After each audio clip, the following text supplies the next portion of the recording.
Olá pessoal, tudo bem? Nessa terça-feira não teremos aula, eu estou gravando aqui agora para vocês a aula de terça, tá? Porque a matéria, basicamente a matéria do último semestre, ela é bem curta, né? Ela é a teoria geral dos recursos, que a gente usa duas aulas, né? Talvez até três, mas duas aulas. Temos também os recursos em espécie, e aí a gente trabalha os recursos, que aí cada recurso a gente utiliza uma aula, às vezes tem recursos que são mais curtos, a gente fala de dois, três recursos numa aula só, né? O RESE é a aula com certeza que demora mais. Eu utilizei acho que duas aulas para falar do RESE, por quê? Porque ele é um recurso mais extenso mesmo, ele é a base de muitos recursos, né? Agravo de execução, que caiu agora na OAB, é igualzinho o RES. Por quê? Só para a gente ver aqui, se a gente entrar na lei de execuções penais, e a gente for pesquisar a respeito do agravo, ó, das decisões preferidas pelo juiz, caberá recurso de agravo sem efeito suspensivo.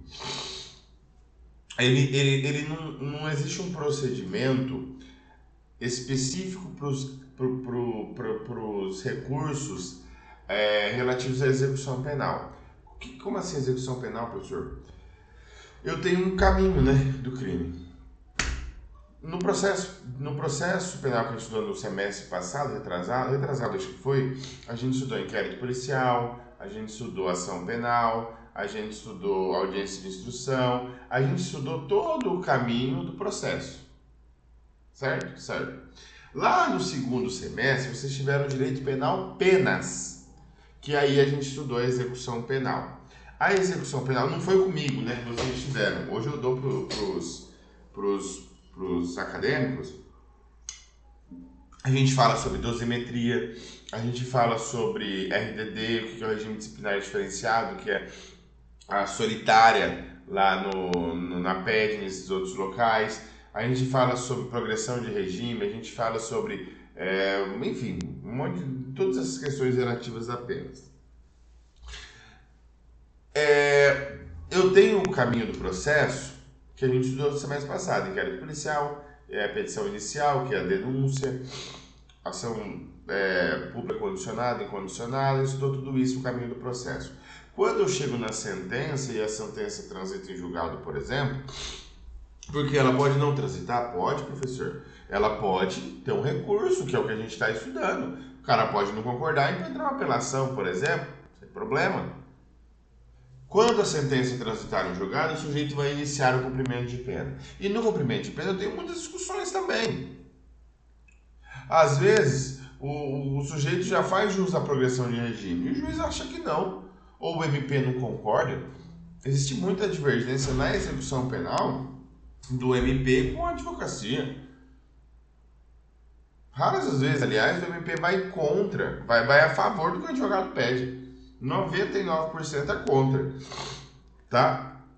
Então, existe muita discussão na execução penal. E o juiz, sobre regra, nós já tivemos juízes muito bons dourados de execução penal. Hoje o juiz que está aqui ele é mais pró-MP, então acaba que sempre a gente entra com agravo e execução no Tribunal de Justiça e posteriormente habeas corpus para o STJ, tá? Então acontece bastante. Mas nessas discussões a respeito de recursos, né, na execução penal, é utilizado o agravo em execução. Só que ele tem o mesmo rito do RESE, exatamente o mesmo rito do RESE. Tá? No RESE, por exemplo, eu vou mandar material para vocês, é um material curto, tá? De 28 páginas. Mas no RESE, basicamente a gente viu no final, né, da P1, eles cobram muito 581, que são as hipóteses de cabimento do RESE, tá? Muito mesmo. Porque é muito fácil, né, o legislador fazer essa questão. Ele coloca aí 3, 4 alternativas dessas daqui, coloca uma diferente e está pronta a questão e não pode ser anulada, tá? Então acontece bastante sobre isso. O hipótese de cabimento do RESE, né? A denúncia, quando a denúncia for declarada inébita, lá no 395, tá? Mas é uma posição minoritária aqui. mas o cabimento é bem simples, está lá no 581, tá? Decisão que decidiu pela incompetência do juízo, isso aqui ele está explicando cada uma dessas que tem aqui, tá? Explicando um pouquinho. É bom saber, mas sobre regra eles colocam sempre a questão, a decisão que decidiu pela incompetência do juiz, e coloca uma decisão que cabe apelação, por exemplo, e coloca lá como se fosse reze, sabe? Com certeza vocês viram nas questões isso. Eles colocam lá, cabe reze, 2 pontos, e coloca várias hipóteses certas, e uma só incorreta, por exemplo. Então, geralmente faz esse tipo de pegadinha. Prazo do reze são 5 dias, tá? Não se esquece. E sobre a contagem de prazo no processo penal, não se esqueça, eu inicio em dia útil e termino em dia útil, mas o prazo é corrido, tá? Não se esqueçam disso jamais, tá? Aí algumas 12 sessões aqui de 20 dias, que eu falei da recurso da lista de jurados, eu falei na aula, não é tão importante assim, por quê, gente? Sobre regra, eles vão querer saber se você sabe o cabimento do reze, quando que ele cabe, quando que ele não cabe, eles querem saber isso. É o básico, tá? O efeito regressivo do reze, tá? Alguns efeitos que o reze tem que são especiais, a gente já vai ver. Prazo do reze, a exceção da exceção, geralmente eles gostam de cobrar em prova de magistratura, prova de MP, prova oral, para ver se o candidato tem muito conhecimento ou se tem só um conhecimento razoável, tá? A forma, a gente falou a forma, mesma situação, petição de interposição e depois as razões, tá? Processamento a gente falou, algumas tabelinhas, e lembrando que o reze tem o juízo de retratação lá no 589. O que é o juízo de retratação? O juízo de retratação, ele é um efeito especial, né, que a gente chama de efeito iterativo. O que isso quer dizer, o efeito iterativo? O juiz pode se retratar, ele pode voltar atrás. Na apelação, em outros recursos, né, ele não pode ter isso. No embargo de declaração, no reze, existe essa possibilidade. O juiz pode olhar o reze e falar, eita pega, fiz cagada, e agora? Efeito iterativo. Ele mesmo pode olhar o recurso e falar assim, puta, não é que o juiz, não é que o advogado tá certo? Não é que o promotor tá certo? Eu fiz cagada aqui, eu quero voltar atrás. Ele mesmo bate no peito e fala, eu errei, eu vou voltar atrás e ponto. É isso que ele faz, tá bom? Então, esse é o efeito iterativo que existe a possibilidade. Efeito evolutivo sempre vai ter. Efeito suspensivo ele é excepcional, só em alguns casos, tá? Sob regra, como não tem um efeito suspensivo no reze, mantém-se a decisão e aí vai continuar o processo e aí vai ser julgado o processo, vai ser julgado o recurso posteriormente. Teve aptidão ao recurso, aí vai lá e altera. Enquanto não julgar o recurso, continua os efeitos daquela decisão, beleza? Apelação, sob regra, né, é aquele recurso que a gente utiliza contra a sentença, tá? Não tem o efeito iterativo, tá? Que é característico do reze, eles adoram perguntar o efeito iterativo do reze. Adoram, porque é especial, é diferente. Tá? É uma coisa assim que é própria. Quando a gente fala do reze, você lembra de efeito iterativo, que é o juiz mesmo voltar atrás de suas decisões. Então, nessa hipótese, eu sempre gosto de perguntar sobre isso. Tá? Hipótese de cabimento da apelação: sentença definitiva de condenação ou absolvição. Esse é o padrão. Tá? Teve sentença, condenou, absolveu? Apelação. Tá? Mas eu tenho algumas hipóteses especiais. A primeira delas, das especiais, né? Decisões definitivas proferidas por juiz singular nos casos que não houver cabimento do reze. Professor, o juiz tem uma decisão lá diferente no processo e eu não entendi essa decisão. Eu falo, por quê? Porque ela não cabe reze, eu já li no 581, e eu entro com apelação que eu não concordei com o juiz. O que eu faço? É com apelação. Se não está no 581, sob regra, é apelação, tá? Mas são raras as hipóteses especiais. Dificilmente vocês vão ver. Por exemplo, a única que eu vi foi a homologação de incidente mental, tá? Que sob regra o MP entra.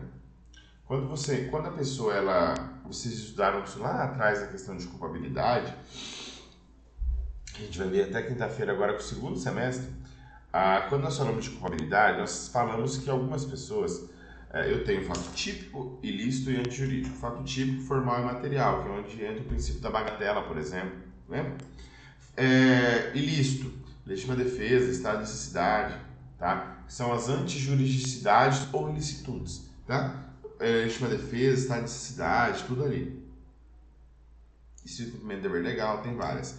Quando nós falamos sobre a culpabilidade, isso lá em direito penal, tá? Se estiver no segundo, terceiro semestre.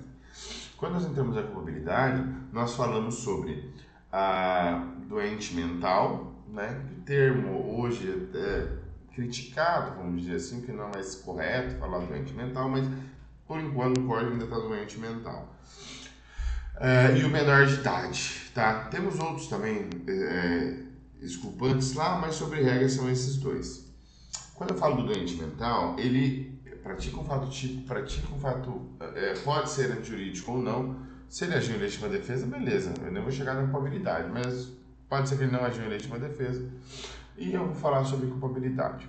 Ele é culpável, ele pode ser considerado culpável daquilo que ele praticou? Como assim, professor? O menor de idade ele é considerado não culpável, ele responde de uma maneira especial. Por quê? Porque ele não tem o critério biopsicológico, né, formado, ele não tem a cabeça dele formada, ele não tem as escolhas dele feitas na vida. Então, ele vai responder de uma forma especial. E o doente mental, professor, a mesma situação. O médico vai avaliar se ele estava apto a saber aquilo que ele estava fazendo ou não.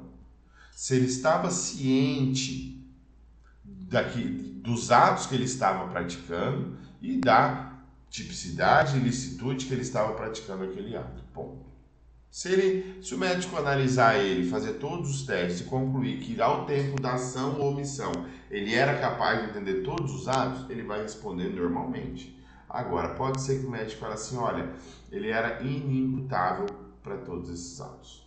Nessa circunstância, para que eu tenha essa análise, eu preciso entrar como advogado com incidente de insanidade mental, falando que o cara é louco, o cara é doido, o cara tem problema, o cara não estava apto a saber o que ele estava fazendo na época. Ponto. Ele vai ficar preso? Não, ele vai ficar internado, tá? Em um hospital psiquiátrico para fazer tratamento. A partir do momento que um médico assinar e falar assim, ele tá bom para sair, eu consegui controlar a doença dele através de remédio, por exemplo, o cara vai sair sem problema nenhum.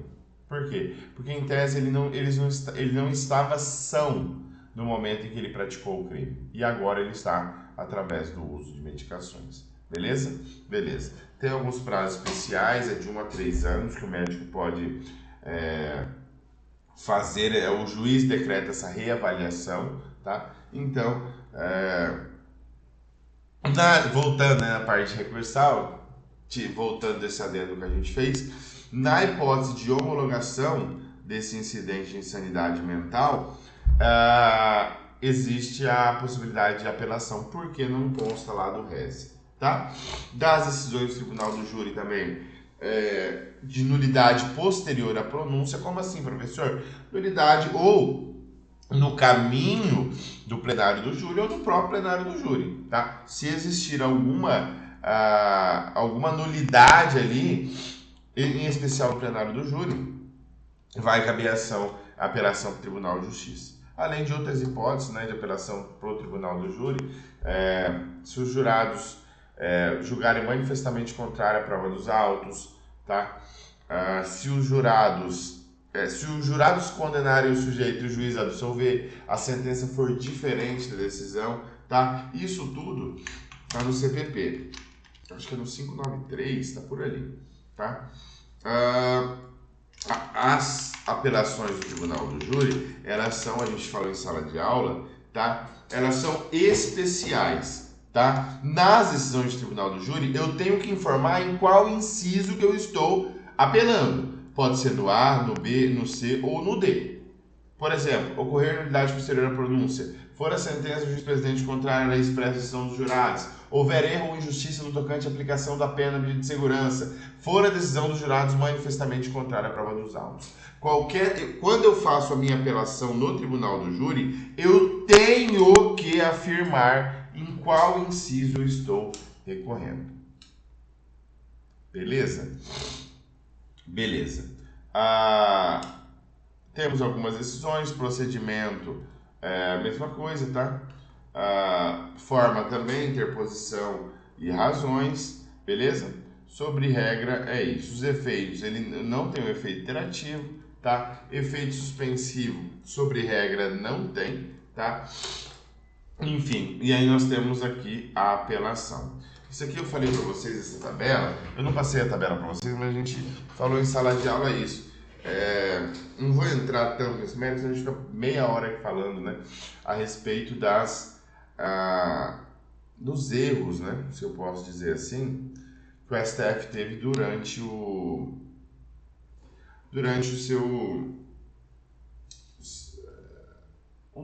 os anos aí, né? O STF ele entendeu por várias vezes que não era possível execução provisória da pena. Então, por vezes, ele atribuía efeito suspensivo à apelação até um julgamento de segundo grau, um trânsito em julgado, e por vezes ele mudou de entendimento. Durante muito tempo o STF falou, olha, após a sentença, mas entrou com recurso, não interessa. Teve sentença, vai ter que começar a cumprir pena. Teve decisão de órgão colegiado de segundo grau, vai ter que começar a cumprir sentença. Vai ter que começar a cumprir pena. Então o STF, por muitos anos, ele ficou discutindo esse tipo de questão, né? Hoje o que prevalece, né? Após a prisão do ex-atual presidente Lula, não é possível execução provisória de pena. Mas de 2016 a 2019, o STF entendeu que era possível execução provisória de pena, desde que existisse um acórdão de segundo grau condenando o sujeito. Então tinha um acórdão de segundo grau, vamos botar na prática, né? O juiz de Dourados condenou o cara, mandou para Campo Grande, o juiz condenou o cara. Ele tem que iniciar o cumprimento de pena dele. Quando o ex-presidente Lula foi preso nessa circunstância, o STF entendeu que tinha feito algo errado e voltou atrás. Tá bom? Isso, resumidamente, é a apelação. Tá? As questões que caem de apelação são mais referentes ao cabimento, prazo, tá? Pergunta se tem efeito iterativo ou não. Isso é básico é próprio, né, do RESE e também do embargo de declaração, beleza? O embargo de infringência de nulidade. Durante muitos anos, o embargo de infringência de nulidade ele foi um grande tabu, assim, que estava presente muito nas leis especiais de cada tribunal de justiça, né? O embargo de infringência de nulidade, o prazo de 10 dias, e qual que é o cabimento dele, né? Para reexame dos acórdãos de segunda instância e de TRF, desde que não unânime. O CPC, ele trouxe uma nova mecânica. Qual a nova mecânica? Quando eu ia julgar em câmaras, eu tenho 3 desembargadores julgando. Tá? Tenho 3 desembargadores julgando. Quando dava 2 contra 1, o que eu podia fazer? Eu entrava com embargo de infringência, tá? E desses 2-1, eles chamavam mais 2 de fora para ver se virava o jogo, vamos dizer assim. Entendeu? Com o novo CPC já atribuiu essa obrigatoriedade, tá? Então, pelo novo CPC, se der 2-1, eles obrigatoriamente já chamam mais 2 desembargadores, tá? Antigamente eu tinha que entrar com embargos de infringência, por quê? Porque o CPC ele veio e mudou, né, a questão dos embargos de infringência, tá? Embargos de declaração. Quando a sentença for ambígua, obscura, omissa e contraditória, e lembrando que o nosso CPC acho que é 2015, acho que é 2017, não lembro, 2015, tá? É o novo CPC. Então alterou essa, antes, não tinha. Toda vez eu tinha que entrar com recurso. Com o novo CPC alterou, tá? A questão do empate no julgamento dos tribunais de justiça. Embargo de declaração. Ambiguidade, obscuro, omissão, contraditória. O embargo de declaração ele é especialzinho, né? Por quê? Primeira coisa, ele é um recurso destinado ao próprio juiz que julgou o processo. Então, o juiz que deu a sentença, eu vou entrar contra ele com um recurso falando, ó, juiz, a sentença ficou obscura, ficou estranha, tá? Nessa circunstância, acaba ficando complicada a questão de entender a sentença, tá? Se eu não consigo entender a sentença, por exemplo, eu tenho que entrar no juiz e falar, juiz, me explica, tá? Se ela for ambígua, se ela for obscura, omissa ou contraditória, tá? Hora condena, hora absolve o réu, entendi. Eu entro em embargo de declaração para que o juiz me explique, tá? Prazo em 2 dias, por que o prazo é curto? É um recurso simples. Eu vou mostrar para o juiz aonde que está o erro, aonde que está a ambiguidade, aonde que está a obscuridade, e ele vai arrumar, tá? O prazo dos 2 dias a gente já falou, tá? Pode ser de acórdão também, tá? Então, se o desembargador errou no acórdão ou algo do tipo, pode entrar com embargo de declaração. Esses dias, teve um meme que viralizou nas páginas jurídicas. O juiz foi condenar o cara dando moral, e em vez de condenar, o juiz queria condenar a R$2.000, e ele condenou a R$2. Aí o que aconteceu? O advogado, eu achei estranho na hora que eu li, por quê? Porque ele deu o dano moral de 2.000 e fixou o honorário dos advogados em R$1.000. Aí eu falei, nossa, mas como que ele dá R$2 de dano moral e fixa os honorários em 1.000? Eu falei, tá errado. Já pensei, né? Mas fiquei quieto, vi lá o meme e fiquei quieto. Aí depois eu fui ver que o juiz nem precisou do embargo de declaração, tá? Antes de ser intimado os advogados, o juiz puxou o processo para ele e falou, olha, eu errei, eu vou ir corrigir o que era R$2.000, tá? Na hora eu achei estranho e, enfim, estava errado mesmo.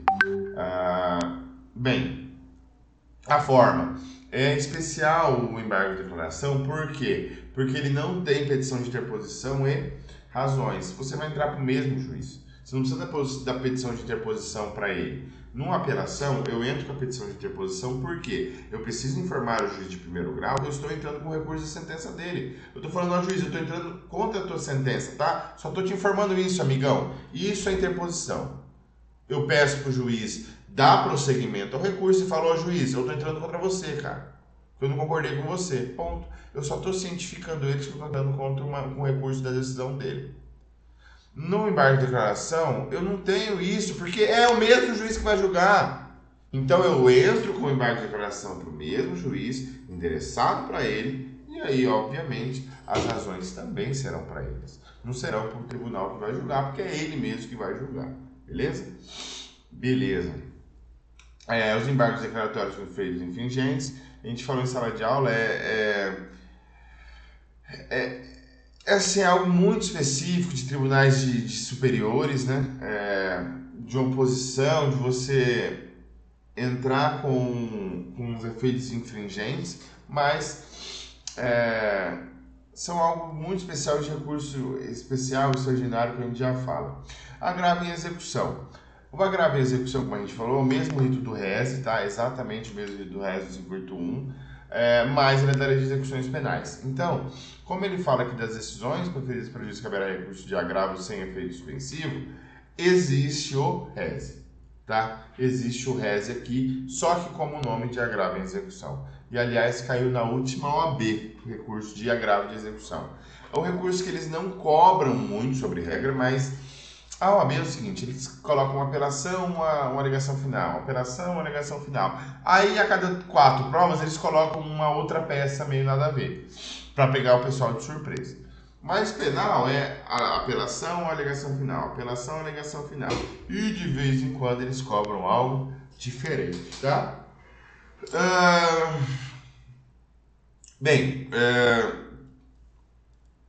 O agravo em execução, ele, sob regra, para discussão, ele é discussão de execução penal, né? Então, se eu tenho, por exemplo, uma discussão de progressão de regime, se eu tenho uma discussão de, enfim, de qualquer questão relativa à execução penal, eu vou entrar com essa grave execução, beleza? Sem problema. Efeitos devolutivo, regressivo, suspensivo não possui, tá? Por fim, a carta testemunhável, já finalizando, o recurso cabível com a decisão que não receber o recurso, tá? É um recurso muito especial e diferente porque eu entro não para o juiz, mas para o diretor de secretaria, tá? Dependendo, obviamente, da justiça, né? Pode ser para o escrivão, para o diretor de secretaria, tá? Aqui, ó. Escrivão na Justiça Estadual e diretor de secretaria na Justiça Federal. Ou no secretário do Tribunal de Justiça, se for para o Tribunal de Justiça, tá? O juiz não recebeu o meu recurso e porque falou que estava intempestivo, por exemplo. Mas está tempestivo, o juiz errou. Eu falo assim, ó, não quero, nem vou discutir com esse juiz. Ô escrivão, pega esse recurso e envia para Campo Grande, porque lá o desembargador vai entender. Esse juiz aqui não vai entendendo mesmo. Então manda logo para Campo Grande e aí lá o desembargador vai ver se está intempestivo ou não. Aí eu forço a subida do recurso, tá? Basicamente é isso, prazo de apuração 48 horas, é o único prazo em horas recursal do processo penal, tá? Correição parcial é um instrumento que visa a impugnação de decisões judiciais que possam importar em inversão tumultuária, tá? A correção de questionamentos de decisão impugnáveis não é muito raro, muito raro entrar, tá? Se não existe recurso específico, sendo incabível a interposição para impugnar as decisões jurídicas, eu entraria com a correção parcial. Muito raro. Geralmente, quando eles cobram, eles colocam alguma alternativa ali para tentar te enganar, algo do tipo, tá? Muito raro cobrar. Recurso especial extraordinário, a gente falou bastante na sala de aula, mas recurso especial para o STJ, extraordinário para o STF. Isso é básico, pelo amor de Deus, você tem que saber, tá? Pelo amor de Deus. Isso você não pode esquecer de forma alguma. Até porque está na Constituição, né? Mas a reavaliação do STJ e STF, nós temos uma questão de pré-questionamento, nós temos uma séria questão aqui, mas tratando, né, do básico para a gente poder falar. O STJ e o STF, eles não vão se posicionar sobre um mérito, né? Se o cara pulou ou não pulou o muro. Eles vão discutir sobre questões jurídicas, tá? Então, além do que, existe muita dificuldade em subir esse processo por conta de várias súmulas, né? Aqui na súmula 7. Jamais se discute provas ou matérias fáticas. Eu não vou discutir se o cara pulou ou não pulou o muro. Eu vou discutir teses jurídicas, tá? Então, eu não vou discutir se o cara pulou ou não pulou o muro, mas eu vou discutir se pular o muro caracteriza, por exemplo, um furto sobre rompimento de obstáculo, entendeu? Então, eu vou discutir questões jurídicas no STJ e STF, tá? No final tem uma tabelinha aqui de prazo de recurso, tá? A revisão criminal, que é a última que a gente passou, que é uma ação, tá? Por isso que a teoria dos recursos e ações, algo assim, o nome da matéria. Porque na revisão criminal ela não é um recurso. Cuidado que eles querem sempre te enganar com isso, tá? Revisão criminal não é recurso. Ela é uma ação autônoma, tá? De impugnação, aliás. Talvez mas ela é uma ação autônoma. Ela não é um recurso. E sempre eles querem te enganar falando que revisão criminal é um recurso. Não é, tá? A revisão criminal ela é específica, é como se fosse a ação rescisória lá do processo civil. Após o fim do processo eu vejo um erro, alguma situação fática muda, eu encontro uma nova testemunha, uma testemunha chega na família do cara, ou no próprio cara, ou no advogado do cara e fala, pô doutor, eu fiquei sabendo que o fulano foi condenado, você fala, foi, eu era advogado dele, fala, doutor, mas eu vi tudo, não foi ele que atirou, foi o irmão dele, eu vi tudo. Aí ele fala, mas eu tentei procurar um monte de testemunha e não achei ninguém. Fala, mas ninguém veio me procurar, eu não sabia. Mas eu vi tudo, eu vi que não foi ele que atirou. Eu entro com uma revisão criminal para que eu possa rever essa sentença, rever essa decisão para que eu possa absolver o cara, por exemplo, diminuir a pena dele sem problema nenhum, tá? Quando a sentença for contrária ao texto da lei expresso da lei penal, tem algumas hipóteses aqui, tá? Que a gente falou em sala de aula, não vou repetir tudo. A legitimidade pode ser do réu ou procurador, inclusive pelo CAD, tá? Cônjuge, ascendente, descendente, irmão, se o cara morrer, tá? Falamos também sobre a hipótese da revisão criminal, até mesmo sobre o fundamento da sentença, tá? Cuidado que eles às vezes cobram isso. Como assim? Às vezes o fundamento da sentença pode ter falta de provas, tá? Às vezes pode ser, mas eu quero mudar o fundamento da sentença. Pode, tá? Competência, a gente falou também. A competência ela sempre vai ser ao tribunal que a superior que condenou o sujeito, tá? Sempre vai ser, beleza? Temos algumas jurisprudências aqui, tá? O agravo de sustentação oral, até que veio discutido essa semana retrasada, que o ministro do STF, não lembro se foi, acho que foi o Alexandre de Moraes, recusou que o advogado fizesse a sustentação oral e a OAB se posicionou ao contrário. Fez uma notinha. Que é isso que a OAB vai lá, faz a notinha e acabou. Então, apesar que ajudaram a construir o monstro do STF, agora o que o STF falar, meu amigo, vai fazer nota, chorar e não tem mais o que fazer. E aí ele trata de alguns julgamentos especiais, algumas discussões. É bem interessante para quem quer concurso, né, magistratura, MP, defensoria, eles gostam sempre de cobrar as posições atuais do STF e STJ. O conteúdo você tem que saber. Mas eles adoram cobrar esse tipo de questão para ver se o cara está atualizado ou não. E a OAB nem se fala. Não teve mudança legislativa, eles cobram em cima da hora, tá? Resumidamente era essa matéria, eu vou mandar esse material para vocês darem uma estudada, tá? Prova não tá difícil, prova tá tranquila. E aí por conta das reformas, de várias situações, a gente não vai ter aula nessa terça presencial, tá? Mas aí a gente se vê na prova no dia 21, na semana que vem que vai ser a prova, tá? A gente se vê na terça-feira. Se Deus quiser, na mesma sala lá, se não tiver em reforma. Se tiver que trocar, a gente vai avisar no grupo. Mas tá feita aí a nossa revisão. Dei uma lida no material. Tentem lembrar do que a gente falou em sala de aula, das discussões que nós tivemos, tá? E, gente, foca naquilo que eu falei pra vocês, que é o que mais cai, que é o que vai cobrar na prova, é o que cobra nos concursos e é o que vocês vão precisar saber. Beleza? E por último, eu vou mandar a folha de questões juntos. Quem ainda não fez, me envie por e-mail, tá? Para eu poder lançar.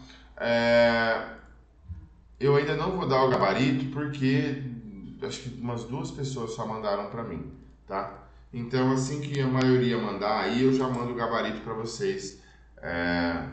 Beleza? Mas se vocês quiserem conversar entre si também, com certeza eu estou fazendo isso, né? Para vocês irem pegando o gabarito e tal, não tem problema nenhum, tá? O importante é que vocês entendam que os concursos cobram, questões sempre atualizadas, 2023, 2021, tá? 2022, 2021, essa mais antiga, 2018, 2023, 23, 23, então para mostrar que realmente essas questões caem sempre, tá? Beleza? Beleza, bons estudos, pessoal. Não quis fazer uma aula muito longa para não atrapalhar vocês também, para vocês terem tempo de estudar, de revisar. E bons estudos e até a prova na semana que vem. Tchau.